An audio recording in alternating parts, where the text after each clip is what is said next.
All right, let's stay in the Eastern Cape for you now, because police there are also investigating that mass shooting that killed a total of 18 people now in Lusikisiki. It was on Friday night when unknown gunmen opened fire, killing 17 people in 2 separate homes in an area called Ngobozana village. The 18 victims succumbed to their wounds in hospital yesterday.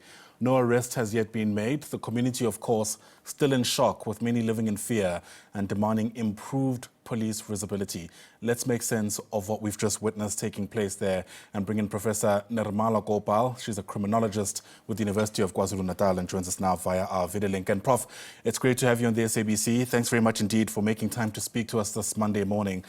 It's difficult to kind of make sense of what's happened because, my goodness, where does one begin? But I wonder what's your kind of expert considerations of what might have taken place here? Good morning, and good morning to your viewers. Yeah, I think I agree with you that it's quite difficult to make sense of what has actually happened, what has led to the build-up of this particular shooting. So in terms of my own experience, these mass shootings are usually informed or motivated by particular factors.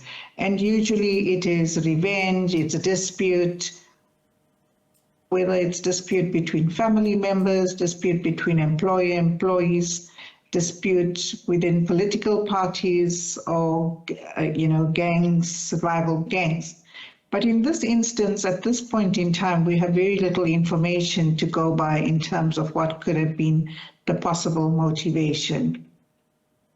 However, what I want to emphasize is that it's going to be very critical for the police to work closely with the family, surviving family members, community members, to try and find little pieces of the puzzle to put together the reasons for why this shooting possibly took place. Yeah, especially because part of what we're now learning as more information emerges is that, in fact, the family itself had gathered at that particular area because they had a cleansing ceremony, because exactly a year ago, 2 other family members were also gunned down in a very similar fashion, and those gunmen haven't been found yet.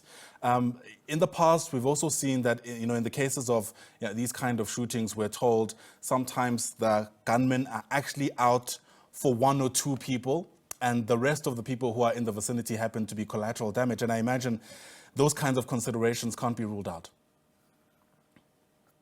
No, absolutely. In all probability, they could have been particular targets.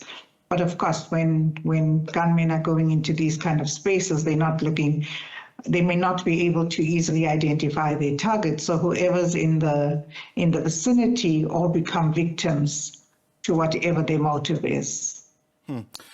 We've also learned in the past of these kind of incidents being linked to the proliferation of guns in the country. I mean, I've heard minister after minister in the police ministry, as well as commissioner after commissioner, promising to prioritize dealing with this particular issue because of just how pronounced it is throughout the country, quite frankly. What's your sense as a criminologist of whether or not we're making any headway in addressing that problem?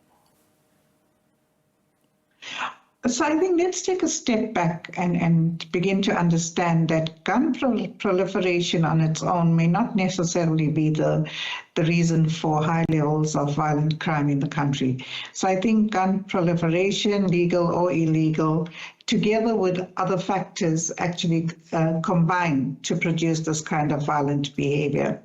However, having said that, I think it is, it's although almost as though South Africa, we're losing the war against illegal firearms and the huge proliferation of firearms into the country. And I think what's very important then is, what are we doing? First of all, to identify the routes through which these guns are reaching the country. How are they circulating? Whether it is, coming from bordering neighboring countries, or are they firearms that are circulating within the country, for example, from police stations, etc. And then to, really interrogate how and why this is happening and find effective ways in which to reduce this illegal firearms that are circulating in the country. And Prof, what does that look like? Do you have perhaps, I don't know, some kind of pragmatic way in which we could start, especially because of how deep we're told this problem lies? Yeah, I think it's a very complex problem, and I think you probably have identified that yourself. I think what is important again, I'm going to go back to my earlier comment that finding out where are these guns coming from. Are they from within the country? Are they from outside the country? And to be able to stop those gaps, that is going to be the most pragmatic way.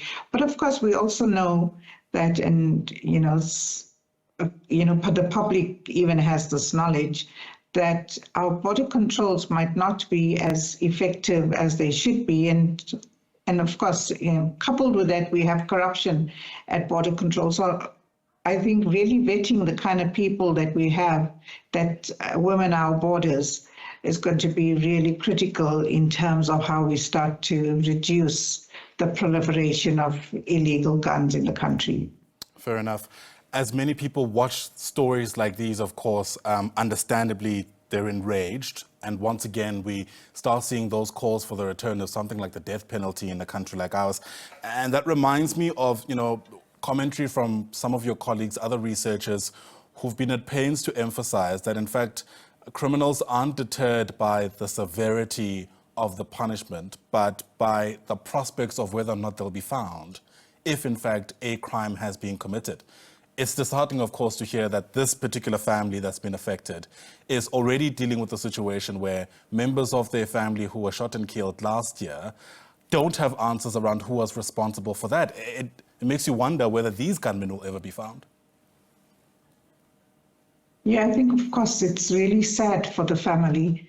But I think what it points us back to is how effective is our policing? We have these mass murders, we have people being gunned down in their homes. And why is it that we are unable to find the perpetrators? And yes, I agree, perpetrators are probably more concerned about whether they're going to be apprehended or not. And it seems like in South Africa, we have large numbers of perpetrators, especially in terms of violent crime, who literally get away with murder. And that is a huge problem for us in the country. Yeah. I've also seen in some instances people being worried about where this took place. I mean, to be fair, I've also never really heard of Ngobozana village in Lusikisiki. The point really being that in the past, it seemed that these kind of mass shootings were in more urban areas of our country. I'm reminded of the mass shooting that took place in Soweto, for example, at a tavern. This seems like a much more secluded area in a remote village in the Eastern Cape. Are we starting to see a trend where this kind of incident is taking place in those kinds of places? So I think, of course, we've had similar shootings in other rural villages, but not on the scale that we see it usually in urban areas. But I would think it depends on where your target is. What is the motive and where the target is. I don't think that the geographical boundaries might necessarily have anything to do with it. And especially since, South Africa has become such a seamless country as we speak. So the location, I don't think necessarily matters any longer. All right, Professor Nirmala Gopal, thanks for helping us make sense of the situation, at least as it stands. And understandably, there isn't much we know at this stage, so a whole lot more questions than answers. Professor Gopal is a criminologist with the University of KwaZulu-Natal. Thanks very much once again indeed.